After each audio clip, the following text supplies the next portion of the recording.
오늘도 하루의 첫 시간을 하나님 앞에 드리는 여러분에게 주님께서 주시는 평강과 말씀의 능력이 깊이 있게 임하시길 예수님 이름으로 축복합니다.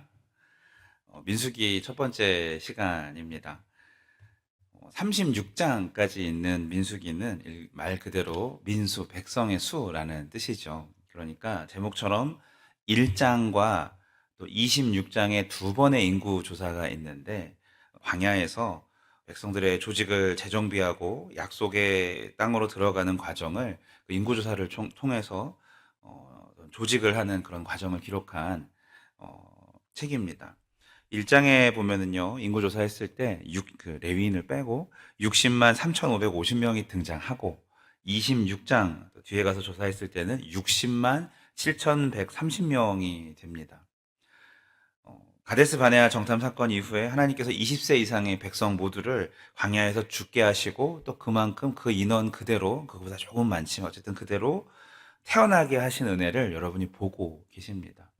여러분, 경제적인 이유로 또 비전이 없다는 이유로 청년들이 아이들을 많이 낳지 않고 있죠, 우리나라가.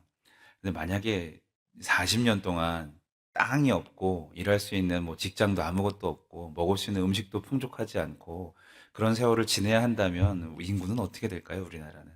사막에서 하나님께서 백성의 수를 그대로 보존하셔서 언약 백성으로서의 그 통로를 훼손하지 않으려고 하시고, 또 불순종하실 때를 다 심판받게 하시고 새로 광야에서 나고 자라서 하나님의 뜻과 성막을 바라보며 자라는 백성들을 키우셨다라는 것, 그런데 그 인구가 크게 다르지 않다라는 것은 하나님의 큰 은혜임을 믿으시기 바랍니다. 민수기는 뭐 개수한지라 계속 많이 나오죠. 이것이 하나님의 은혜가 어떻게 시작되고 어떻게 진행되어지는지 숫자로서 말해주고 있는, 또 굉장히 세밀하게 숫자가 제시되고 있죠. 대충 몇백 명, 몇백만 명, 이렇게 몇십만 명이 되는 게 아니라 숫자를 제대로 하고 있다는 말은 이 민수기에 있는 개수가 어떤 소설이나 거짓이 아니라 실제로 된 숫자라는 것을 우리가 알 수 있어요. 굳이나 지진하게 하나하나 저렇게 우리가 말씀을 읽을 때 계속 반복되는 것 같이 이름만 바뀌면서 계속 나오지 않습니까? 이것은 실제로 조사한 데이터를 기록한 책이라는 것이고, 성경은 하나님의 변함없는 그리고 가감없는 말씀임을 우리에게 증거하는 것이기도 합니다. 출애굽 1세대는 애굽을 기억하고 계속해서 불평하고 범죄하는 백성이었지만, 이제 광야가 익숙한 출애굽 2세대는 언약을 바라보는 백성으로 세대 교체가 되는 것, 이것이 이제 민수기의 내용이죠. 그래서 민수기를 읽으면서 애굽에 묶여있던 불순종의 마음들이 사라지고, 비록 광야일지라도 저 가나안을 바라보면서 구름 기둥과 불 기둥을 따라 행진하는 그런 어떤 순종하는 백성의 마음을 가지시는 저와 여러분 되시길 예수님 이름으로 축원합니다. 민수기의 앞부분은 인구조사와 그리고 백성들의 직무, 오늘 읽었던 레위인들의 규례 등 다소 딱딱한 내용들이 전개되긴 합니다. 그러나 여러분, 우리가 잘 생각해 보면 우리가 짧은 여행을 갈 때도 이것저것 챙길 게 정말 많죠. 그것처럼 광야에서 살려면 얼마나 많은 준비가 필요하겠습니까? 정확한 인구를 계수하고 리더들을 세워서 광야에서 만날 다양한 위협들로부터 맞설 수 있는 그런 조직력이 필요하기 때문입니다. 그 조직력이란 무엇보다 오늘 이제 군사로 계수하는 20세 이상의 사람들이라고 생각할지 모르겠지만, 그 전투력을 말하는 것이 아니라 공동체 단위로 성막의 구름 기둥과 불 기둥과 번제단에서 재물이 타오르는 연기를 매우 매일매일 바라볼 수 있도록 그 성막을 바라보면서 진을 치게 하시는 어떤 하나님의 백성들의 믿음의 연대가, 그 조직력이 바로 중요한 것을 믿으시길 바랍니다. 특별히 오늘 말씀은 2장 1절에서 3절 말씀을 통해서 하나님의 마음을 깨닫게 원하는데요.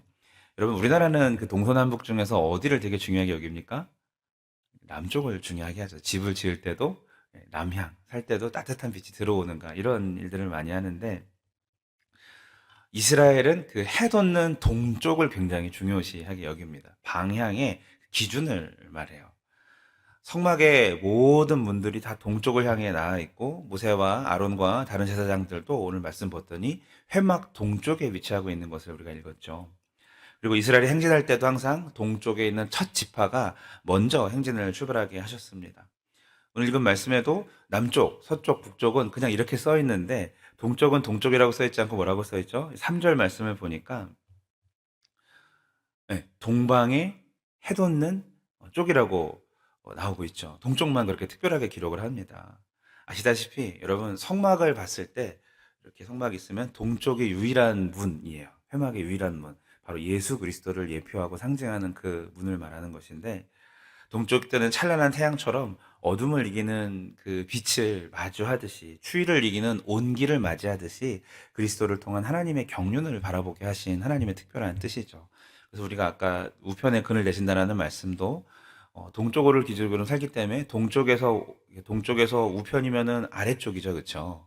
우리가 손을 이렇게 오른쪽으로 들듯이 동쪽을 바라보고 들면 아래쪽 남쪽입니다. 가장 뜨거운 태양이 비치는 그곳에 무엇이 되신다고요? 우편에 그늘이 되어 주시는 하나님. 이런 뜻을 해석을 하시는 거예요. 우리나라랑 방위의 개념이 조금 다르다.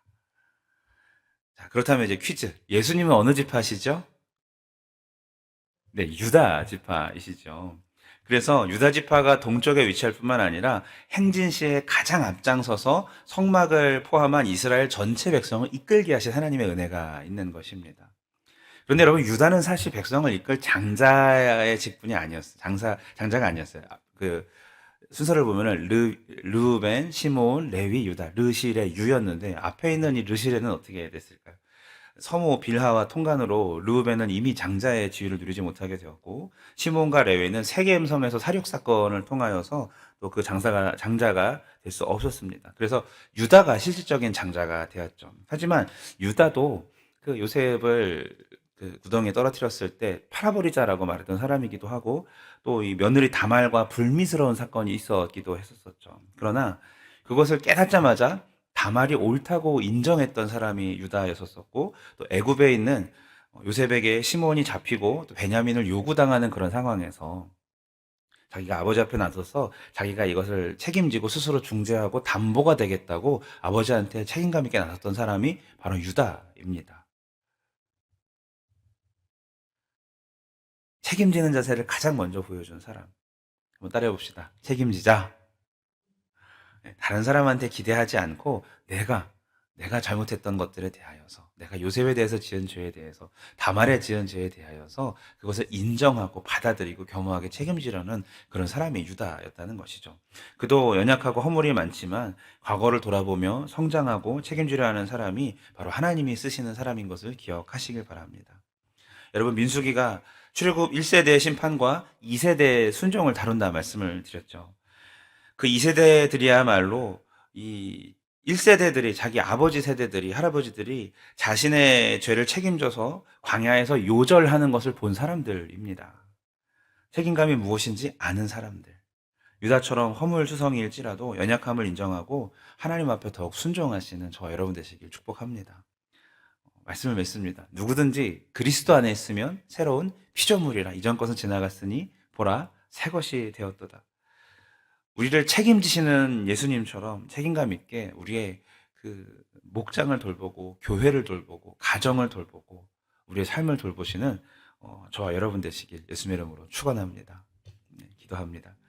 하나님, 출굽 세대의 변화를 민수기를 통하여 보여주심에 감사합니다. 또 유다에 대한 말씀을 우리가 듣게 되었는데 하나님 앞에 책임감 있게 사명 감당하는 자, 하나님께서 백성을 이끄실 때에 그 마음을 알아 가장 선봉에 서는 자로 세우셨으니 또 그 후손으로 예수 그리스도를 보내주셨으니 하나님 감사합니다. 우리가 이것을 기억하고 우리 또한 하나님께 주시는 많은 사람들과 사명들 앞에서 책임감 있는 자세로 아름답게 사명 감당할 수 있는 우리 모두가 될 수 있도록 인도하여 주시옵소서. 예수님의 이름으로 기도합니다.